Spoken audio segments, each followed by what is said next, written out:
Assalamualaikum warahmatullahi wabarakatuh.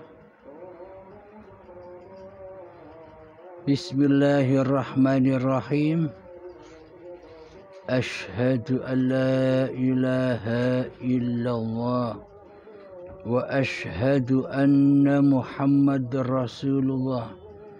Allahumma salli ala Sayyidina Muhammad wa ala ali Sayyidina Muhammad.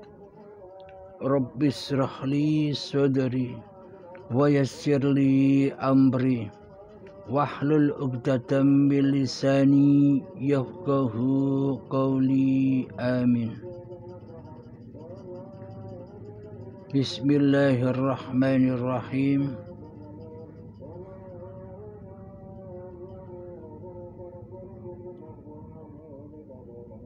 Salam hormat, salam santunku selalu buat para penyimak setia Uripe Allah Channel. Semoga saya dan kita semua selalu dibimbing oleh Allah Subhanahu wa Ta'ala. Amin ya Rabbal Alamin. Pada tengah pagi yang cerah ini, kita semua bangsa Indonesia telah memperingati Hari Kemerdekaan Negara Republik Indonesia, yakni tanggal 17 Agustus. Di sini saya akan membacakan syair lagu Indonesia Raya. Bismillahirrahmanirrahim. Indonesia tanah airku, tanah tumpah darahku. Di sanalah aku berdiri, jadi pandu ibuku. Indonesia kebangsaanku, bangsa dan tanah airku. Marilah kita berseru,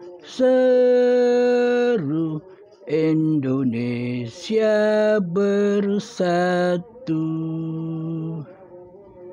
Hiduplah tanahku, hiduplah negeriku, bangsaku, rakyatku semuanya. Bangunlah jiwanya, bangunlah badannya untuk Indonesia Raya. Alhamdulillahirabbil alamin.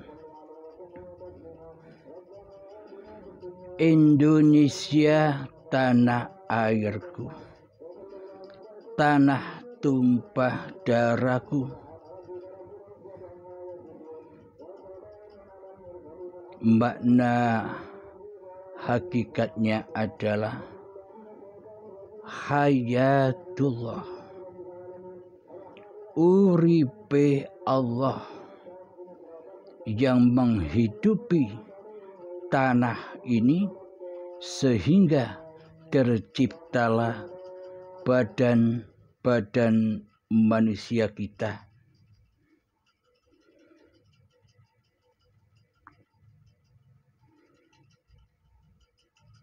Indonesia kebangsaanku, bangsa dan tanah airku. Marilah kita berseru, Indonesia bersatu. Jadi maknanya lagu Indonesia Raya itu bila ditarik kepada mutasabihatnya adalah semuanya cerita sejarah diri manusia kita. Hayatullah yang menghidupi tanah dengan ma'ul hayat, air kehidupan. Jadi hakikat ibu manusia adalah bumi ini, tanah ini, cikal bakal terjadinya badan-badan kita ini. Jadi untuk bermakrifat kepada Allah itu diawali bermakrifat kepada asal usul kejadian diri manusianya, yakni sejarah manusianya. Hiduplah tanahku, hiduplah negeriku, bangsaku, rakyatku semuanya. Bangunlah jiwanya, bangunlah badannya untuk Indonesia Raya. Jadi pada intinya disuruh menyatukan rakyatnya yang selama ini diakui sebagai rakyat diri manusianya. Apakah contoh rakyat-rakyat yang ada di dalam diri manusia? Kudrat, kuasa, iradat, kehendak, ilmu, pengetahuan, hayat, kehidupan, sama mendengar, basar melihat, dan kalam berkata-kata. Itulah rakyat-rakyatnya yang diutus bersatu, yakni dikembalikan lagi kepada yang ahad, kepada penciptanya, kepada pemiliknya, yakni Allah.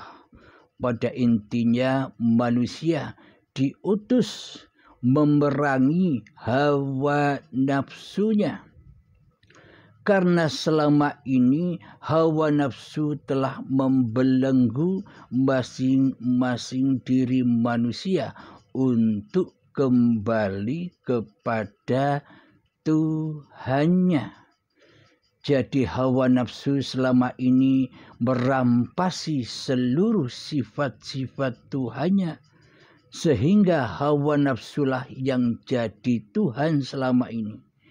Kehidupan diakui oleh hawa nafsu, kekuasaan diakui oleh hawa nafsu, kehendak, daya upaya, dan ikhtiar dikuasai oleh hawa nafsu, ilmu dikuasai oleh hawa nafsu, penglihatan, pendengaran, dan perkataan semuanya diakui miliknya hawa nafsu. Maka wajib diperangi, maka wajib dikembalikan kepada yang raya, yang pencipta, yang kekal, yakni dikembalikan lagi sifat-sifat itu kepada asalnya, kepada tanah airnya, dari mana kita dilahirkan. Maka hiduplah Indonesia Raya. Maksudnya maka bangkitlah esanya Allah ketika kita sudah memerangi hawa nafsu kita sendiri. Bagaimana mungkin kita bisa berperang melawan hawa nafsu kita sendiri? Padahal bagaimana mungkin kita memerangi diri kita sendiri? Dengan jalan menyusuri, menapaki asal-usul sejarah diri. Berawal dari manakah diri manusia kita?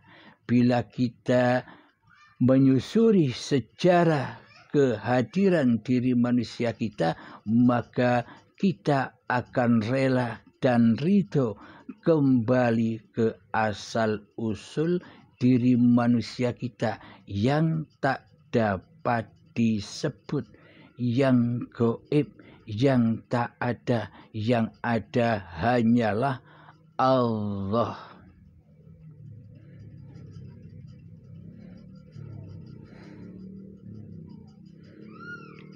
Jadi hidupkanlah tanah ini dengan hayatullah, bukan dengan hidup manusianya. Dan hiduplah negeriku, hidupkanlah hati ini dengan hayatullah, bukan dengan hidup manusianya. Jadi diutus memeranginya. Jadi inti dari teks lagu Indonesia Raya saya hubungkan dengan ayat Al-Quran di dalam surat Al-Baqarah ayat 216. A'udzu billahi minasyaitonir rajim. Bismillahirrahmanirrahim. Kutiba alaikumul qitalu wa huwa kurhul lakum wa asa an takrahu syai'an wa huwa khairul lakum wa asa an tuhibbu syai'an wa huwa syarrul lakum wallahu ya'lamu wa antum la ta'lamun. Artinya, diwajibkan atas kamu berperang, padahal berperang itu adalah sesuatu yang kamu benci. Boleh jadi kamu membenci sesuatu, padahal ia amat baik bagimu. Dan boleh jadi pula kamu menyukai sesuatu, padahal ia amat buruk bagimu. Allah Maha mengetahui, sedang kamu tidak mengetahui. Al-Baqarah ayat 216. Shadaqallahul azim. Maha benar Allah dengan segala firman-Nya. Jadi bagaimana mungkin manusia bisa berperang melawan hawa nafsu? Bagaimana mungkin manusia berperang melawan setan yang terkutuk? Bagaimana mungkin manusia bisa memerangi setan-setan yang nyata? Sementara yang jadi Tuhan di hatinya, sementara yang jadi setan di hatinya adalah dirinya sendiri. Mana mungkin? Jadi manusia selama ini selalu disesat-sesatkan oleh hawa nafsunya sendiri. Selama ini manusia sudah dibelenggu oleh setan dan iblisnya sendiri. Selama ini manusia dipenjara oleh hawa nafsunya sendiri, sehingga manusianya tidak bisa bebas bertemu Tuhannya. Maka bebaskanlah jiwamu dari belenggu-belenggu hawa nafsumu. Jadi bebaskanlah penjara-penjara hawa nafsumu. Jadi bebaskanlah dirimu dari perbudakan-perbudakan hawa nafsumu di hatimu. agar engkau merdeka, bebas, lepas dari kungkungan hawa nafsumu sendiri di hatimu. Maka dari itu diwajibkan kepada setiap manusia untuk membebaskan dirinya dari belenggu hawa nafsunya. Dengan apa mereka bisa bebas dari hawa nafsunya? Maka wajib berperang melawannya. Jadi manakah mungkin kita bisa memerangi hawa nafsu kita sendiri bila kita tidak tahu seluk-beluknya, bila kita tidak tahu kekuatannya, bila kita tidak tahu kelemahan-kelemahan hawa nafsu ini. Jadi untuk mengalahkan hawa nafsu kita ini, wajiblah kita mengorek-ngorek, membombardir kekuasaannya di hati kita. Agar mencapai kemenangan, agar mencapai awaluddin ma'rifatullah.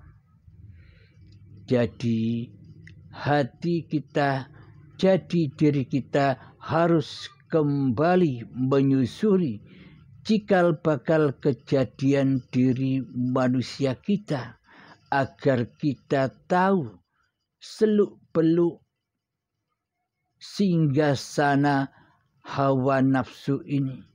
Jadi kita harus tahu kelemahan-kelemahannya, agar ia tidak bisa ngaku-ngaku lagi sebagai raja, sebagai Tuhan, agar runtuh kekuasaannya. Jadi bangsa Indonesia Raya pun dahulu juga mengintai bagaimana kekuatan musuh-musuhnya, bagaimanakah kekuatan Belanda agar bisa mengalahkannya. Namun bila kita tidak meneliti, tidak mencari kelemahan-kelemahan musuh kita, maka selamanya kita akan menjadi tawanannya. Maka kita akan selalu dibelenggu oleh Belanda, oleh hawa nafsunya sendiri. Maka dari itu kenalilah siapa hakikat diri sejati manusia kita. Jadi sudah disebutkan di surat Al-Insan ayat pertama, manusia itu bermula dari hal-hal yang tak dapat disebut.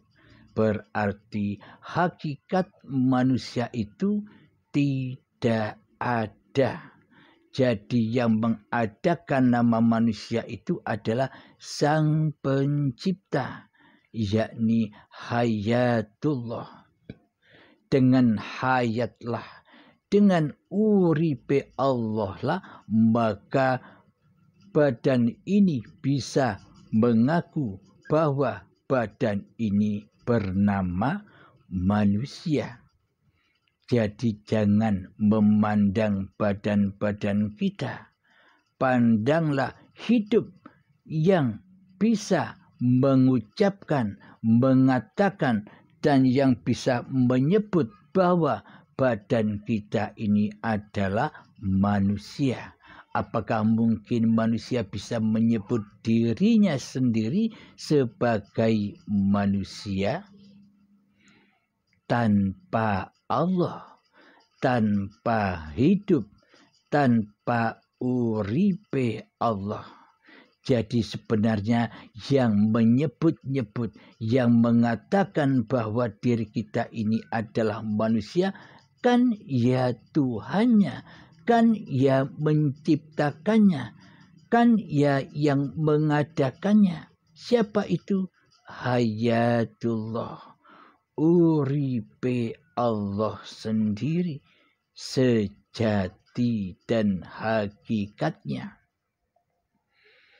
Akan tetapi berhubung selama ini kitalah sebagai penguasa dan singgasananya hati ini, inilah nyatanya setan yang nyata itu, setan yang terkutuk itu, yakni siapa dia? Dialah diri kita sendiri selama ini yang ngaku-ngaku sebagai Tuhan pencipta diri manusia kita, sebagai Tuhan yang merampas, yang merasa miliknya hidup ini. Jadi hidup dan badan ini telah dirampas oleh manusianya, oleh hawa nafsunya, oleh setan yang terkutuk. Setan yang nyata itu adalah bukti keberadaan kita, bukti kekuasaan kita selama ini menguasai bahwa hidup dan badan ini adalah milik kita. Inilah penjajahan, inilah perbudakan hawa nafsu kita sendiri. Bagaimanapun kita berusaha di dalam amal, bagaimanapun kita berusaha di dalam sholat, bagaimanapun kita berusaha di dalam seluruh ibadah, bila kita masih menjadi budak, bila kita masih menjadi tawanan, belum merdeka, bagaimana mungkin seluruh apa yang kita lakukan, seluruh solat-solat kita, seluruh ibadah-ibadah kita akan sampai kepada tujuan, yakni Allah. Apabila kita masih beribadah dan solat di dalam hawa nafsu kita sendiri yang berkuasa atas solat-solat dan ibadah-ibadah itu, maka seluruh amaliyah kita, seluruh solat-solat yang kita lakukan sejak detik akil balai hingga setua ini akan selalu terbakar, akan selalu terampas oleh musuh-musuh kita, yakni hawa nafsu kita sendiri, sehingga tidak sampai mencapai suatu kebebasan, kemerdekaan jiwa. Karena jiwa kita, nyawa kita, hati kita, roh kita selama ini diakui sebagai milik manusianya, diakui milik syaitannya, diakui milik hawa nafsu yang panas, yaitu an-nar, jahannam. Jadi para sahabatku, merdekakanlah hati kita, jiwa kita, nyawa kita, roh kita, dan hidup kita dari penjajah-penjajah hawa nafsu kita sendiri. Namun bagaimana untuk memeranginya? Bila hanya teori saja kan ya masih bingung. Jadi kita susuri dulu perjalanan-perjalanan hidup dan badan ini, perjalanan-perjalanan tanah air beta ini. Asal mulanya dari mana? Setahu kita semua kan langsung, pokoknya langsung kita langsung jadi, langsung ada, langsung wujud, langsung hidup, langsung kuasa, langsung bisa berkehendak, langsung bisa berilmu, langsung bisa melihat, langsung bisa mendengar, langsung bisa berkata-kata selama ini. Seolah-olah kita tidak tahu asal-usul kita, pokoknya langsung ada. Seperti sulapan. Selama ini kita tidak pernah tahu menau babakan dari mana kita hadir di dunia ini. Karena sangat egonya hawa nafsu ini yang menghalang-halangi hamba kembali rojiun kepada Tuhannya. Kata iblis dan setannya, kata hawa nafsunya, engkaulah yang hidup. Hidup ini hidupmu, badan ini milikmu, dan apa-apa yang kau kerjakan, amal ibadah, sholat, tahajud, sholat duha, sholawatan, ngaji, puasa, semuanya itu adalah milikmu, adalah kekuasaanmu, dan semua itu adalah af'almu sendiri yang mentuhani di dalamnya. Jadi tak ada urusan dengan Allah, tak ada urusan dengan hidupnya Allah, tak ada urusan dengan kekuasaan Allah.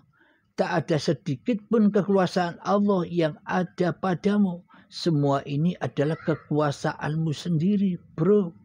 Katanya, bisikan iblis dan setan itu cara menyesatkan manusia kepada Tuhannya. Kira-kira sampai kapan kita begini? Apakah kita menunggu syakaratul maut, tidak beranjak dari belenggu-belenggu hawa nafsu yang telah lama menawan dan yang telah lama membelenggu hati kita sehingga kita tidak mengenal Allah. Hati kita selama ini terbelenggu oleh badan-badan ini. Seolah-olah badan inilah yang berkuasa untuk sholat. Seolah-olah badan inilah yang berkuasa untuk ibadah. Seolah-olah badan inilah yang berkuasa untuk tahajud. Seolah-olah badan inilah yang berkuasa atas sholat duha.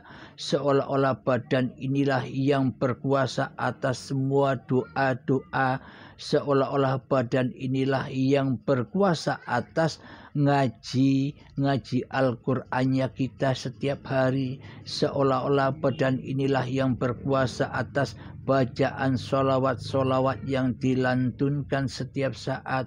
Seolah-olah badan inilah sebagai Tuhannya manusia. Jadi manusia selama ini memberhalakan badan-badannya sendiri. Karena selama ini dianggapnya hidup dan badan ini ciptaan manusia, milik manusia. Coba perhatikan di dalam hati kita. Seumpama kita tidak merasa sebagai pencipta dan pemilik hidup dan badan ini, mestinya kita tahu Allah lah penciptanya. Mestinya kita tahu bahwa hidup inilah Allah. Mestinya kita tahu bahwa badan-badan ini adalah tajallinya Allah. Badan-badan ini adalah bukti nyatanya Allah itu wujud. Akan tetapi selama ini kita buta akan itu karena selama ini kita belum merdeka. Selama ini kita masih mentuhani di dalam kehidupan dan badan ini seolah-olah ciptaan dan milik manusianya. Seolah-olah manusianya tak bertuhan alias ateis. Buktinya Allah sebagai Tuhan pencipta ditiadakan. Buktinya Allah sebagai sang pencipta digoibkan. Buktinya Allah sebagai pemilik hidup dimatikan oleh diri kita sendiri selama ini. Bahwa yang hidup bahwa yang wujud, bahwa yang berkuasa bukan Allah, tapi kita selama ini yang seolah-olah menjadi Allah, tidak terasa.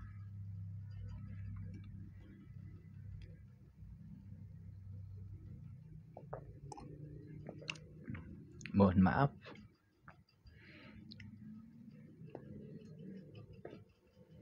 Jadi silahkan kita sadari itu, kita tafakuri itu, kesalahan-kesalahan kita selama ini, kezaliman-kezaliman kita selama ini, hingga sampai saat ini kita terbelenggu oleh keakuan diri kita sendiri.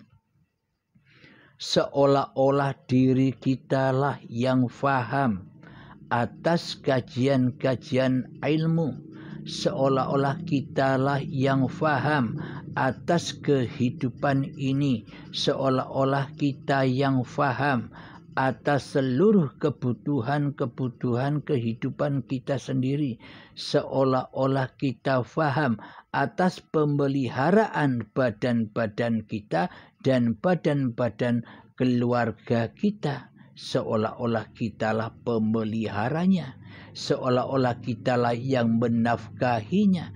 Karena selama ini kita jadi Tuhan tapi tidak sadar.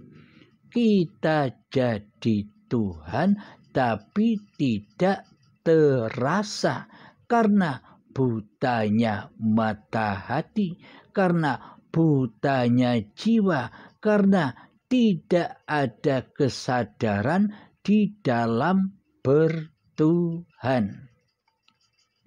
Jadi inilah tanda bukti yang nyata bahwa selama ini kita jauh dari agama, kita jauh dari Tuhan. Karena agama dan bertuhan itu adanya di hati, bukan di lahir. Karena lahir ini makmumnya kepada hati, kepada hidup, pergerakan demi pergerakan, kegiatan demi kegiatan, aktivitas demi aktivitasnya. Badan ini kan tidak bisa beraktivitas sendiri, tidak bisa berkegiatan sendiri tanpa sang penguasanya, tanpa hidup. Jadi tergantung di hati kita, yang merasa hidup di dalam hati kita setan yang terkutuk ataukah Allah yang hidup itu. Jadi ceklah hati kita agar kita bisa lepas dari belenggunya hawa nafsu yang selama ini selalu memborgol kita, yang selalu memperbudak hati kita agar hati kita selalu cinta kepada diri manusianya dan cinta terhadap dunia. Pandangan hati kita selama ini kan dunia. Di dalam sholat kita yang diingat dunia. Di dalam sholat kita yang dizikiri dunia. Di dalam sholat kita yang dimi'rati dunia. Dalam sholat kita yang ditemui selama ini dunia. Disuruh sholat di dalam masjid, ketika sholat malah keluar dari masjidnya sendiri, jagongan dengan sekutu-sekutu yang dicintainya di hatinya. Jadi selama manusia masih terkungkung dan terbelenggu oleh hawa nafsunya, selamanya sholat dan ibadahnya hancur. Sholat dan ibadahnya roboh. Sholat dan ibadahnya tidak akan pernah bisa khusyuk. tidak akan pernah sampai kepada Tuhannya. Bagaimana mungkin itu disebut ibadah dan sholat?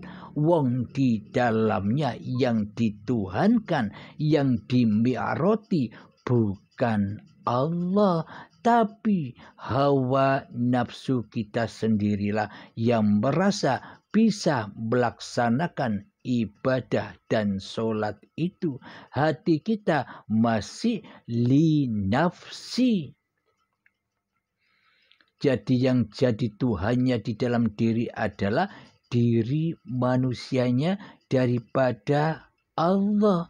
Yang diesakan di hatinya adalah hawa nafsunya daripada Allah. Yang ditauhidkan di dalam hatinya masih hawa nafsunya daripada mentauhidkan Allah. Inilah penjajahan hawa nafsu itu. Sampai kapankah kita terbebas dari penjajahan hawa nafsu itu?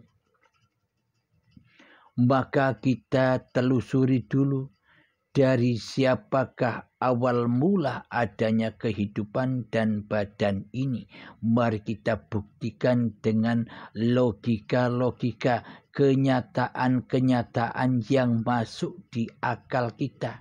Bukti kita diberikan akal untuk berpikir agar bisa bertemu Tuhannya.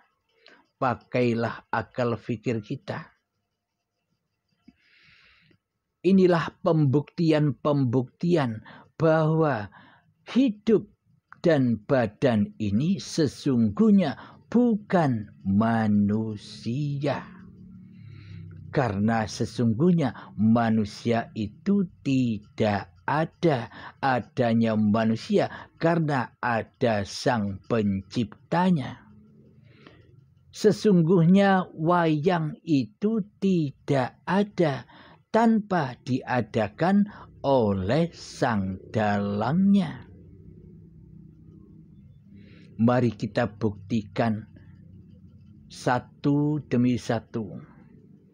Contoh, ketika saat bayi baru lahir hingga datang detik-detik akil baligh tiba. Jadi antara kelahiran bayi sampai sebelum datang detik akil baligh, apakah kita ada? Coba ingat-ingat kembali. Apakah kita bisa menyaksikan bahwa kita pernah menjadi bayi? Apakah kita pernah melihat, mendengar saat kita sebagai bayi? Apakah kita sadar bahwa ketika saat kita bayi, kitalah bayi itu. Ini bayi, aku, badan bayi ini, badanku, hidup di bayi ini, hidupku. Apakah kita bisa pernah mengatakan hal yang demikian saat kita masih bayi? Ketika masih bayi yang suci kan kita tidak ada. Kan kita belum lahir. Kan kita belum wujud, kan kita belum hidup. Buktinya kita tidak tahu menahu. Buktinya kita tidak ada di dalamnya. Logikanya begini. Bila memang hidup dan badan ini real, hidup dan badan manusia kita, tentunya saat bayi kita tak boleh lupa. Saat bayi kita tak boleh tidak ingat. Saat bayi kita tidak boleh tidak menyaksikan bayi kita sendiri. Jadi wajib ingat bahwa kita pernah jadi bayi.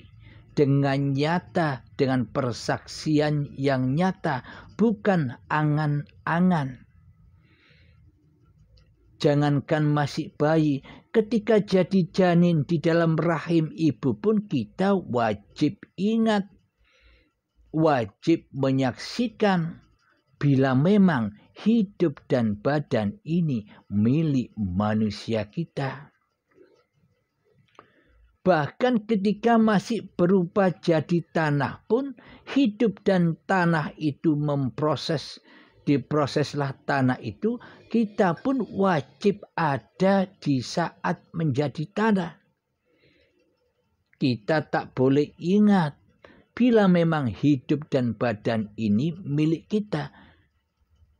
Ilustrasinya kan demikian. Bila memang hidup dan badan ini milik kita, tentunya kita tahu, tentunya kita menyaksikan saat awal jadi tanah, diperjalankan menjadi tumbuh-tumbuhan, diperjalankan lagi menjadi buah-buahan, sayuran dan padi, diperjalankan lagi menjadi sperma dan sel telur, diperjalankan lagi menjadi gumpalan darah, diperjalankan lagi menjadi gumpalan daging, diperjalankan lagi menjadi janin, dan diperjalankan lagi menjadi bayi. Tentunya kita selama perjalanan sejarah itu, tentunya kan kita wajib ingat, kita wajib menyaksikan. Kitalah pelakunya, seperti pelaku kita selama ini. Itulah bukti nyatanya bila hidup dan badan ini milik manusia kita, tentunya kita tahu seluruh perjalanan-perjalanan itu.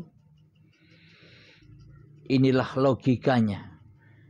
Akan tetapi, bagaimana mungkin kita ngaku-ngaku bahwa hidup dan badan ini milik manusia kita, sementara kita saat bayi dan sampai saat menjadi tanah, kita tidak ada.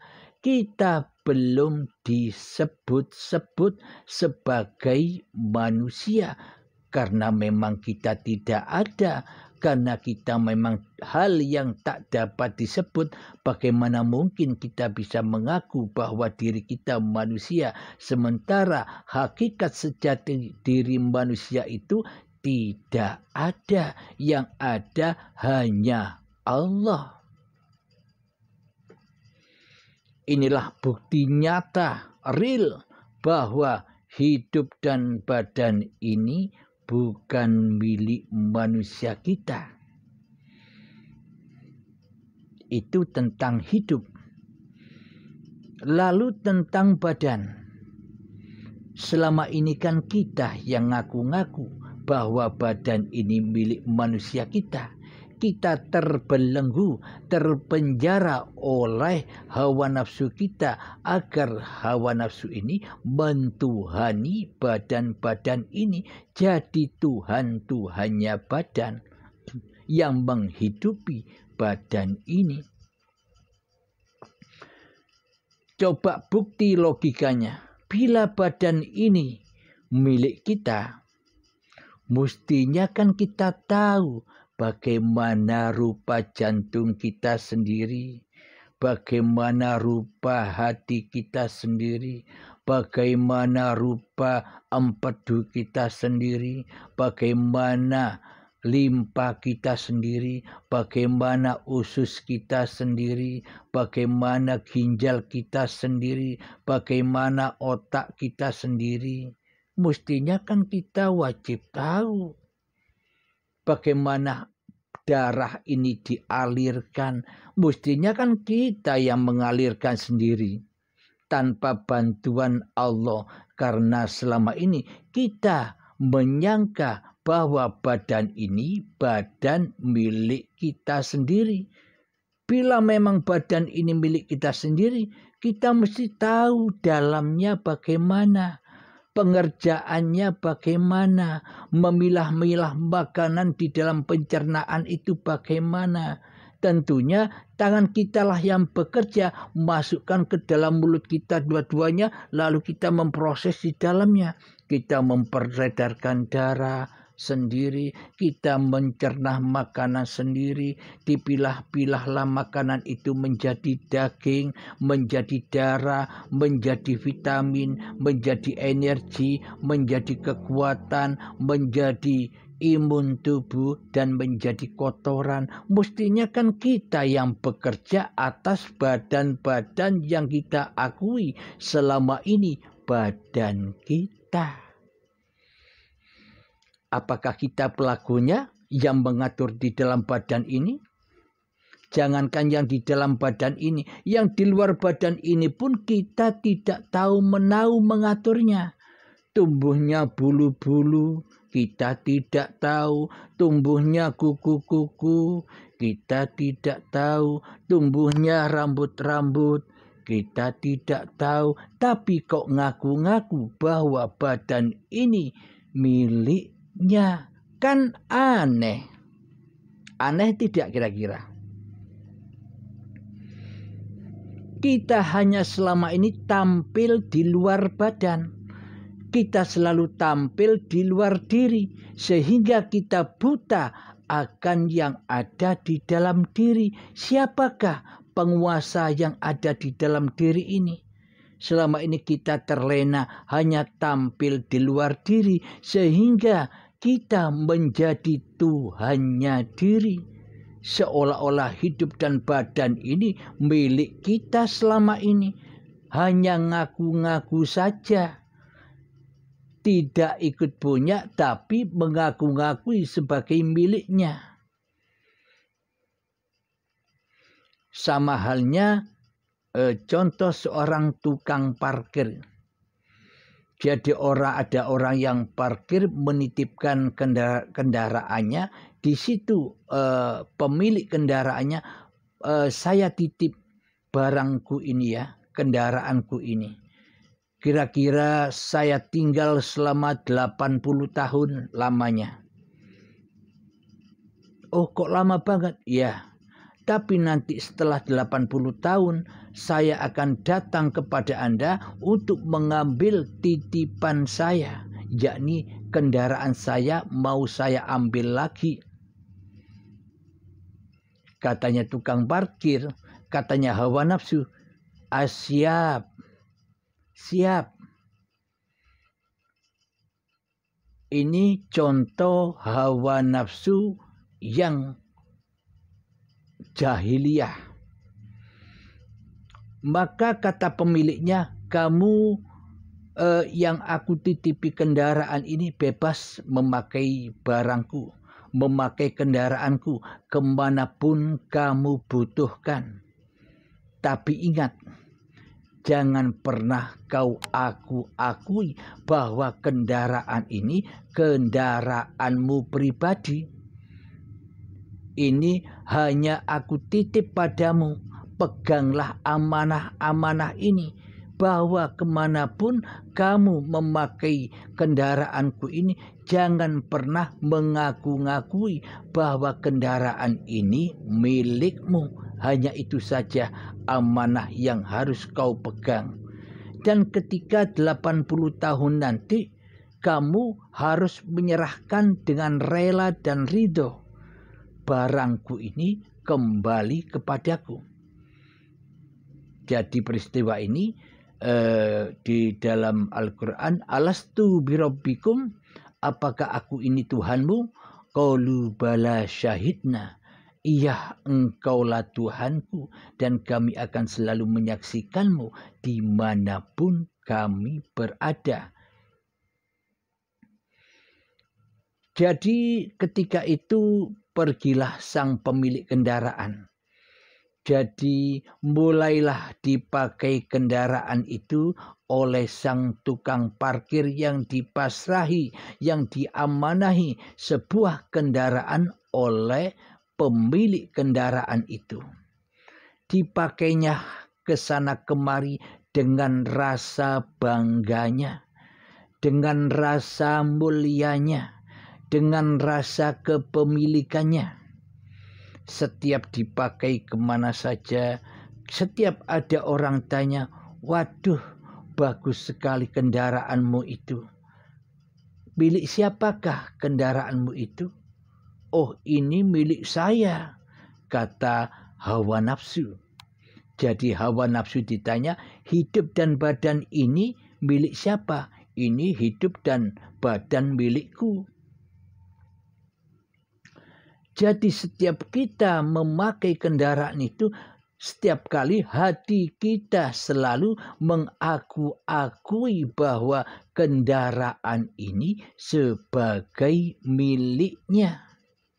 Sehingga sangat lekatlah cintanya kepada kepada kendaraan ini di hatinya.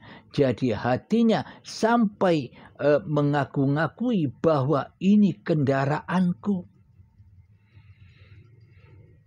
Jadi sangat lamanya sudah memakai kendaraan yang bukan miliknya itu, sehingga cintanya hatinya, sehingga lupa bahwa kendaraan itu bukan miliknya pribadi. Dipakai terus tahun demi tahun, puluhan tahun demi puluhan tahun,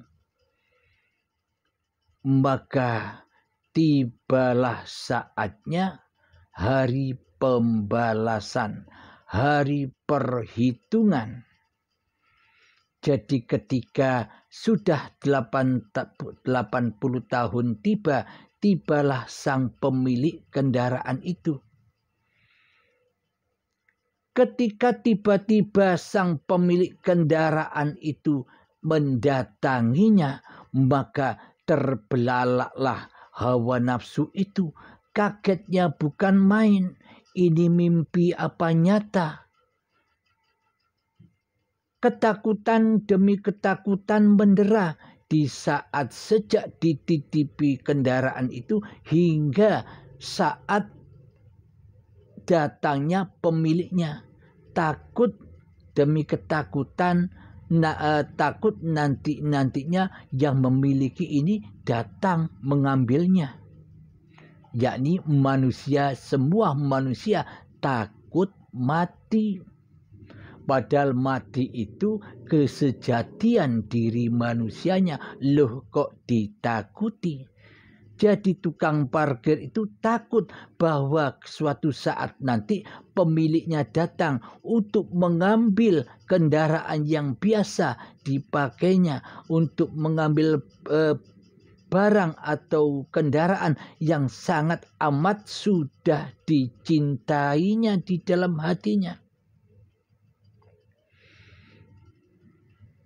Jadi ketika sang pemiliknya setelah 80 tahun tiba, maka terkejutlah bukan kepalang. Takut sekali, tersiksa sekali. Itulah puncak azabnya syakaratul maut bagi manusia ketika hidupnya belum bertuhan dan beragama secara kafah, secara hati. Jadi selama ini hanya masih beragama dan bertuhan secara raga, yakni tidak amanah, yakni masih merasa memiliki bahwa hidup dan badan ini miliknya, bahwa seluruh aktivitas-aktivitas yang berlaku di dalamnya seperti sholat, puasa, duha, tahajud, baca Al-Quran, puasa dan sebagainya diaku-akuinya, dicinta-cintainya sebagai miliknya, sehingga ia merasa mulia, sehingga ia merasa bangga dengan apa yang dikerjakannya. Namun ketika setelah 80 tahun diambillah kendaraan itu dengan paksa. Ini kan kendaraan saya, kenapa kau tidak mau mengembalikan? Jangan. Di dalam hatinya sudah kadung cintanya kepada kendaraan yang bukan miliknya. Tapi seolah-olah diaku-akui di dalam hatinya sebagai miliknya. Sehingga tersiksalah, sehingga sakitlah. Penderitaan-penderitaan yang dirasakannya. karena apa yang dicintainya diambil dengan paksa. Sama halnya ketika saat datang sakaratul maut, kita dipaksa ketika datangnya hari pembalasan dan hari perhitungan, kita dipaksa dan siksa untuk mengembalikan hidup ini Allah. Badan ini milik Allah. Amal ini milik Allah. Ibadah dan sholat ini milik Allah. Anak dan istrinya milik Allah. Harta benda yang dikumpul-kumpulkannya selama ini dengan jerih payahnya dikembalikan paksa bahwa semua adalah milik Allah. Manusianya tidak punya apa-apa. Bagi manusia yang tidak amanah seperti tukang parkir ini, maka tersiksalah di dalamnya. Diilustrasikan oleh Imam Al-Ghazali, sakitnya di saat sakaratul maut itu seperti kambing disayat hidup-hidup dan sakitnya masih 1000 kalinya. Sangat amat berat dan sakit ketika kendaraan yang bukan miliknya itu harus dikembalikan dengan paksa dan siksa oleh kepada pemiliknya. Karena selama ini kadung dicintai-cintainya, kadung diaku-akui sebagai miliknya. Jadi sangat amat sakit, menyiksa hatinya. Inilah ilustrasi-ilustrasi yang wajib kita fahami, yang wajib kita hayati, yang wajib kita tafakuri. Inilah bukti nyatanya bahwa hidup dan badan ini bukan milik manusianya. Manusianya diciptakan oleh Allah hanyalah wa ma khalaqtul jinna wal insa illa liya'budun. Kuciptakan jin dan manusia hanyalah untuk mengabdi kepadaku. Kutitipkan kendaraan ini kepadamu untuk kau jaga, untuk kau rawat, bukan untuk kau kuasai sebagai milikmu, bukan untuk kau aku-akui kendaraan ini sebagai milikmu seperti yang kau lakukan selama ini. Ini kendaraanku, ini hidup dan badanku. Nah, jadi manusia dilahirkan atau didatangkan kepada badan dan hidup ini untuk mengabdi, untuk selalu menyaksikan Tuhannya, untuk selalu tunduk patuh kepada Sang Dalang, tunduk patuh didalangi oleh dalangnya sang wayang itu. Jadi wayangnya tidak harus menjadi dalang dan tidak membutuhkan dalang. Apakah mungkin wayang itu bisa bergerak sendiri, bisa ngomong sendiri, bisa mencari nafkah sendiri, bisa berkelahi sendiri tanpa dimainkan oleh sang dalang? Tentunya wayang itu kan tidak tahu apa-apa. Wong bendah mati, wong tidak ada hidupnya, wong tidak dapat disebut sebagai wayang tanpa sang dalang yang menyebutkan bahwa wayang itu sebagai wayang. Tanpa Allah menyebutkan, tanpa hidup menyebutkan bahwa manusia itu adalah manusia. Maka sadarilah itu, wahai sobat. Kita wajib menyadari itu sebelum datang baiatan paksa oleh Allah di saat hari pembalasan, di saat hari perhitungan yang maha dahsyat azab dan siksanya. Jadi persiapkanlah, jadi relakan, ridhokan bahwa barang ini, bahwa kendaraan ini sesungguhnya bukan milikmu, tapi ada yang memilikinya. Bahwa hidup dan badan ini bukan milik manusiamu, ada yang berkuasa atasnya. Jadi bila kita tidak berikrar atau berbaiat sekarang, ya nanti baiatnya ketika saat sakaratul maut. Jadi semua tergantung kehendak Allah kepada siapa saja yang dikehendakinya. Allah lah yang mengkehendaki atas hamba-hambanya untuk mengenal dirinya. Jadi hanya Allah yang mengkehendaki manusia yang diwalinya, yang diwalikannya. Jadi hanya sang dalanglah yang mengkehendaki wayang-wayang yang mana yang tunduk patuh kepada sang dalang, yang tunduk patuh dengan apa yang diafalkan, apa yang digerakkan oleh sang dalang. Jadi wayang sudah tak merasa bisa apa-apa, yang bisa apa-apa dan yang bisa siapa-siapa adalah sang dalangnya sendiri. Jadi PR seluruh manusia adalah mati sebelum mati. Jadi husnul khotimahnya ya sekarang.